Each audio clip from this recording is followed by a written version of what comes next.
Yun, magandang araw mga katapyok. Try natin magbigay ng tips sa ganitong positioning ng bola.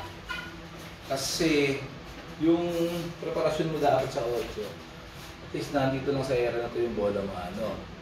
Hindi ubra dito sa area na to kasi cover ng level yung 8. So try natin kurida muna ibabaw. So pwede yun.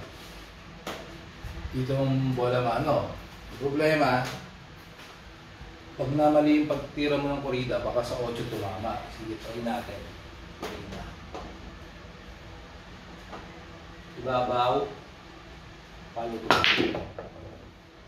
Yun ang sinasabi ko, di ba? Medyo risky.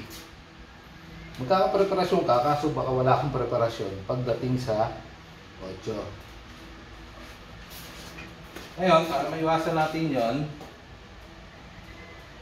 pwede tayo magkarga ng mahinang pekto sa kanan para medyo lumayo yung takbo ng bola.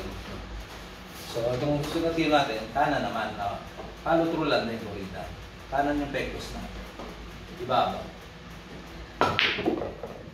Yan. Pwede din. Kaso pag nalakas, medyo pangit yung preparasyon, baka magalangan ka pa sa 9, or pag nalakas ang pektos mo, baka ma-stretch ka. May chance.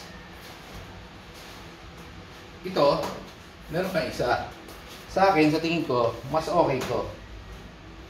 Yung tira natin na itong pangatlo. Ito yung medyo recommended ko.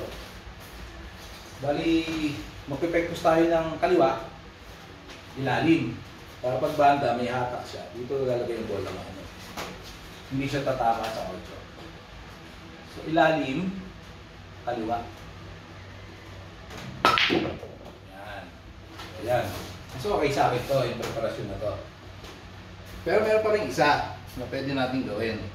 Kontra din siya, pero yung magiging tira mo, para siyang patampal. May konting lakas. Yung patampal na yon, para pag banda, babanda siya dito. Since kontra yung pektos mo, hindi siya masyadong lalayo. Dito lang hindi siya pupunta. Hindi lang, medyo risky din. Pag nalakas ang pektos mo, tama din siya sa 8. Pagka nahina, posibleng lumayo naman.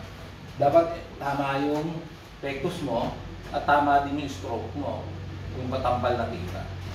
Try natin. Yun, tulad nun. Mali yung tira ko doon. Mali yung pagkakatampal ko. Isa pa, try natin.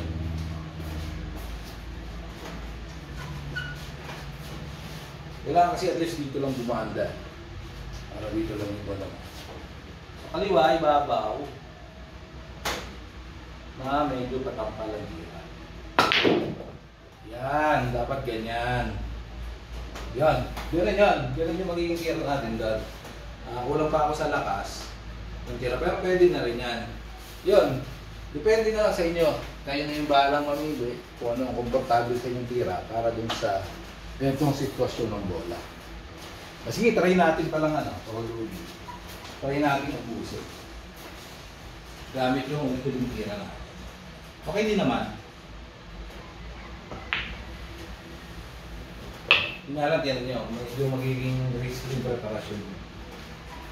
Pagka ganun yung naging kailangan na medyo malakas dun sa tira ko yung huling option natin. Malakas lang ng konti.